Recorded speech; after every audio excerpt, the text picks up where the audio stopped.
Inilah Injil suci menurut Yohanes. Sekali peristiwa, orang-orang Yahudi mau melempari Yesus dengan batu. Tetapi kata Yesus kepada mereka, "Banyak pekerjaan baik yang berasal dari Bapa-Ku kuperlihatkan kepadamu. Manakah di antaranya yang menyebabkan kamu mau melempari aku dengan batu?" Jawab orang-orang Yahudi itu, "Bukan karena suatu perbuatan baik, maka kami mau melempari engkau, melainkan karena engkau menghujat Allah dan karena engkau menyamakan dirimu dengan Allah, meskipun engkau hanya seorang manusia." Kata Yesus kepada mereka, "Tidakkah ada tertulis dalam kitab Tauratmu, Aku telah berfirman, kamu adalah Allah?" Padahal kitab suci tidak dapat dibatalkan. Maka, jikalau mereka kepada siapa firman itu disampaikan disebut Allah, masihkah kamu berkata kepada Dia yang dikuduskan oleh Bapa, yang telah diutusnya ke dalam dunia, engkau menghujat Allah, karena aku telah berkata, aku anak Allah? Jikalau aku tidak melakukan pekerjaan-pekerjaan Bapa-Ku, janganlah kamu percaya kepadaku. Tetapi jikalau aku melakukannya, dan kamu tidak mau percaya kepadaku, percayalah akan pekerjaan-pekerjaan itu, supaya kamu boleh mengetahui dan mengerti bahwa Bapa ada dalam aku, dan aku di dalam Bapa. Sekali lagi mereka mencoba menangkap Yesus, tetapi ia luput dari tangan mereka. Kemudian Yesus pergi lagi ke seberang Yordan, ke tempat Yohanes dulu membaptis orang, lalu tinggal di situ. Banyak orang datang kepadanya dan berkata, "Yohanes memang tidak membuat satu tanda pun, tapi semua yang pernah dikatakan Yohanes tentang orang ini benar, dan banyak orang di situ percaya kepadanya." Demikianlah sabda Tuhan. Saudara-saudari yang terkasih, kita mungkin seringkali bertanya, bagaimana mungkin orang-orang Yahudi, bangsanya sendiri, sampai melawan Yesus dengan sedemikian hebatnya? Bukankah lebih mudah bagi mereka untuk menerima Dia dalam ajarannya? Tapi di sisi lain, kita tidak boleh menolak kenyataan bahwa ajaran Yesus sangatlah susah dan keras, teristimewa bagi orang-orang yang bangga, yang sombong akan posisi mereka sebagai umat Allah. Hal serupa pernah terjadi pada Santo Paulus. Sebelum pertobatannya, Santo Paulus sama sekali tidak dapat menerima kenyataan bahwa Injil diwartakan oleh Petrus dan para rasul, walaupun mereka semua berkebangsaan Yahudi. Memang cukup mengherankanlah kalau ada begitu banyak orang Yahudi yang menolak Yesus.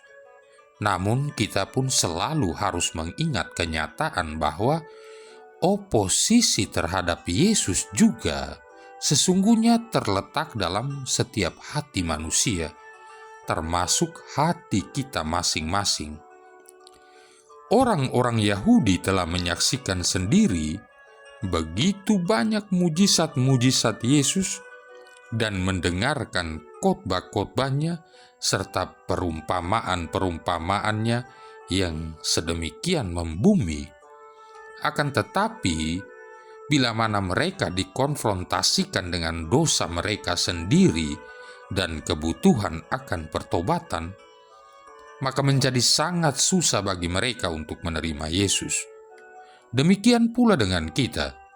Begitu banyak mujizat yang kita saksikan sendiri, namun semua itu tidak akan pernah cukup untuk meyakinkan diri kita ada sesuatu dalam hati kita masing-masing yang sulit berubah. Saudara-saudari yang terkasih, Allah ingin agar kita semua mengenali apa saja perlawanan kita terhadap Yesus dan ajarannya, sehingga melalui pertobatan kita akan berbalik kepadanya dan mengenal serta mengalami kemerdekaan yang sejati. Allah menginginkan agar kita memeriksa hati nurani kita dan melihat perlawanan terhadap Allah yang kita bawa-bawa terus dalam hati kita.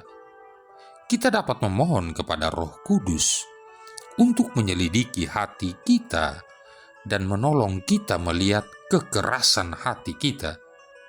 Kekerasan hati dapat mengejawantah dalam kemarahan atau kepahitan, barangkali ketidaksabaran dan sifat cepat marah, atau yang terasa lebih halus adalah kita berpikir bahwa diri kita lebih baik daripada orang-orang lain, atau kita sering bersikap sombong secara rohani. Saya kan selalu misa harian secara teratur. Saya kan berdoa rosario setiap hari. Saya kan berdoa kerahiman ilahi dengan teratur. Kita merasa better than thou setiap kali berhadapan dengan orang lain.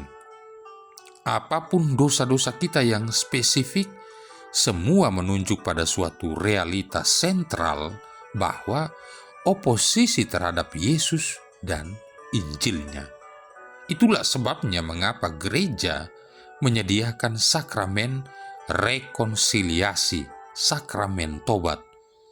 Allah ingin menunjukkan kepada kita dosa-dosa kita, bukan untuk menghukum kita, melainkan untuk memberikan kepada kita hidup baru dan kebebasan atau kemerdekaan. Kemerdekaan yang kita dapat alami manakala kita mengakui dosa-dosa kita, memampukan kita untuk berjalan lebih dekat dengan Tuhan Yesus. Oleh karena itu, jangan sampai kita kehilangan kesempatan untuk berjalan lebih dekat dengannya. Saudara-saudari yang terkasih, saya pernah membaca sebuah berita tentang seorang wanita yang tidak pernah menangis selama 18 tahun yang disebabkan oleh faktor fisik, bukan emosional. Para dokter mengatakan bahwa ia menderita suatu penyakit langka, yakni sindrom Sjögren. Tanpa diketahui sebabnya, antibodi pada tubuhnya menyerang kelenjar air matanya, seolah-olah kelenjar itu adalah benda asing yang tidak diinginkan. Saudara-saudari yang terkasih, kisah ini mengingatkan saya pada masalah kerohanian yang dihadapi oleh kebanyakan umat Allah. Mereka seharusnya dapat menangis tetapi tidak dapat. Mereka seharusnya belajar dari apa yang dimaksudkan Yesus ketika dia berkata, "Berbahagialah orang yang berduka cita." Matius bab 5 ayat 4. Kadangkala kita berpikir bahwa air mata menandakan kelemahan. Namun jika benar demikian, mengapa Yesus menangis? Lukas bab 19 ayat 41. Mengapa Yakobus minta orang-orang Kristiani supaya menangisi dosa-dosa mereka? Yakobus bab 4 ayat 9. Ya, setiap orang memiliki cara berbeda-beda dalam mengekspresikan emosi. Namun air mata dalam arti sebenarnya bukanlah pokok permasalahan yang sesungguhnya. Yang terpenting adalah sikap hati. Seberapa dalamkah kita merasakan dampak dari dosa kita? Apakah kita benar-benar merasa sedih secara rohani?